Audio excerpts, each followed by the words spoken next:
నమస్కారం ఏబిటెన్ news channel కి స్వాగతం. నా తొండ నా పేరు లక్ష్మణ్ లక్ష అని అంటారు. నన్ను బర్ర యూనిట్ అని పెట్టుకున్నాను. ఇటుకల లక్ష నా పేరు. ఇటుకల లక్ష అని బర్ర పెట్టి 4 లక్షలు బర్ర తెచ్చుకున్నాను. 4,02,000 అయినాయి. షెడ్యూల్ 1,50,000. నాకు మెడిసిన్ అని 16,000. కది మా మటు నాకు ఏ రూపాయి కూడా రాలే సార్ అని కలెక్టర్ గారికి ఇచ్చిన. కలెక్టర్ గారు 2 సార్లు ఇచ్చిన పిటిషన్ ఆయన బయటసుకోలేదు. ఎంపీ గారికి 3 సార్లు ఇచ్చిన. బాబు ఎంక్వైరీ చేస్తాం అన్నారు. కానీ ఒక్కనాడు కూడా మాకు ఎంక్వైరీ 6 నెలల కింద నేను ఇచ్చిన. 6 నెలలు 7 నెలలు అవుతుంది. అప్పుడు మొత్తం రాష్ట్రం అంతా మొత్తం మెయిన్ పేపర్లు వచ్చింది. ఇష్యూ అయింది పెద్దగా. ఆయన కూడా పట్టించుకోలేదు. ఈసారి ఎన్నిసార్లు వచ్చినా ఎంక్వైరీ చేస్తాం పోనుడు కథం పక్క పెట్టు. ఎంక్వైరీ చేస్తాం. ఇప్పుడు తిరిగి నేను చాలా సార్లు ఇప్పటికి కూడా వీటికి 5 సార్లు వీటికి వచ్చారు. ఇప్పటికి ఈ మధ్యన కూడా 2 సార్లు వచ్చిపోయినా వచ్చినా కూడా పట్టించుకుంటారు సార్. అసలే ఎంబీఏ గారు అయితే అస్సలే పట్టించుకుంటారు. అస్సలు మాకు ఏ నాడు కూడా పట్టించుకోలేదు. ఇప్పుడు 9,90,000 రూపాయలు 9,90,000 వస్తే షెడ్ అనుకో 1,50,000 సెట్ చేసినాం. ఆయనకి 8 లక్షలు ఆయనకి వేసినాం. ఆంధ్ర బార్ల కాంట్రాక్టర్ ఆంధ్ర నుంచి వచ్చింది.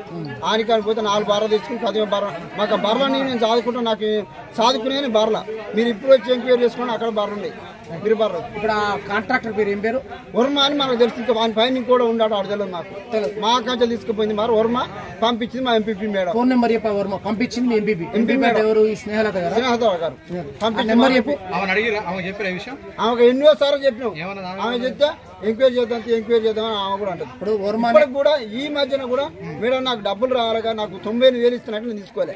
నాకు 3 లక్షల చిల్లర రావాలి. నాకు డబ్బులు 98,000 ఇస్తే నాకెందుకు? నాకు వద్దు 98,000 వద్దు. నాకు ఏదైనా నాకు కరెక్ట్ నాకు డబ్బులు రావాలి అని నేను అప్పటి నుంచి చెప్తున్నా. ఇప్పుడు కూడా అదే చెప్తున్నా. నాకు న్యాయం జరగాలి. 98,000 మాత్రం ఇస్తాను నేను తీసుకోలే. అప్పుడు కూడా ఇప్పుడు ఆ వర్మ అనేట ఆయన నెంబర్ ఉందండి ఇక్కడ. వర్మ అంటే ఇక్కడ మా ఊరి దగ్గర ఉంది. నీ దగ్గర నెంబర్ నువ్వు ఎప్పుడు డైరెక్ట్ మాట్లాడినావు? మా ఫోన్ అసలు ఎత్తాడు. వాడు ఫోన్ అసలు ఎత్తాడు. ఫోన్ అంటే ఆంధ్రాడు మా ఫోన్ ఎత్తాడు. ఏమైనా ఆ మేడం ఫోన్ చేస్తే కాకపోతే మేడం మనసులో ఏమైనా ఫోన్ చేస్తే ఇస్తారు తప్ప మా ఫోన్ అంటే ఎత్తాడు. మేడంకి ఏం సంబంధం ఎంపీపీ గారికి? ఈ వాళ్ళకి ఏం రిలేషన్ ఉందో మనకు తెలియదు. అది అక్కడ వాళ్ళకి ఏముందో కూడా. అసలు ఫస్ట్ నువ్వు బర్రెలు పెట్టుకుంటప్పుడు ఆ కాంట్రాక్టర్ తో మాట్లాడలేదా? కాంట్రాక్టర్ మాట్లాడాలి. మీకు ఫలానా ఓడుతాడు, మీకు తీసుకోపోతాడు, మీకు బర్రెలు ఎవరు చెప్పారు అది? అసలు ఇక్కడ మన రాజకీయ నాయకులు చెప్పారు. అంటే అసలు ఆ కాంట్రాక్టర్ నీకేం సంబంధం లేదు. కరెక్ట్ అసలు మాట్లాడిందే లేదు. మేము ఆడు పోయి ఆంధ్ర పోయిన ఆడు చూసిన వాడిని మేము. నీ నోటీసులో లేకుండానే వాళ్ళకు నీ యూనిట్ అటు కేటాయించారా? అక్కడ వచ్చి మాకు వచ్చి ఆడు మేము డైరెక్ట్ ఆంధ్ర పోయి బర్ర తెచ్చుకున్నాక 6 రోజుల తర్వాత వచ్చి మేము చెక్ ఇస్తే అప్పుడు ఆయనకి వేసినాం. మేము బర్ర తెచ్చుకున్నాక చెక్ వచ్చింది. అంటే ఇప్పుడు నువ్వు ఒక్కనివేనా ఈ సమస్యతోటి? మీ ఊళ్ళో చాలా మంది? మా ఊళ్ళో అందరూ వచ్చి వాళ్ళకం కొద్ది ఇచ్చేవరకు ఆ సబడే కుక్కరు. ఒక ఇద్దరు మాత్రం మేము 6-7 నెలలు పోరాడుతున్నాం. ఆ కొద్ది గంట వాళ్ళకు సుమారు 9 లక్షలు దాకా ముట్టినాయి.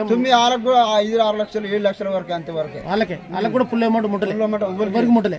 ఎంత మంది ఉంటారు మీ బాధ? 24 యూనిట్లు మొత్తం. 24 యూనిట్లు. వీళ్ళందరికీ బాధ్యురాలు ఎంపీపీ స్నేహలత గారు మాట్లాడదు.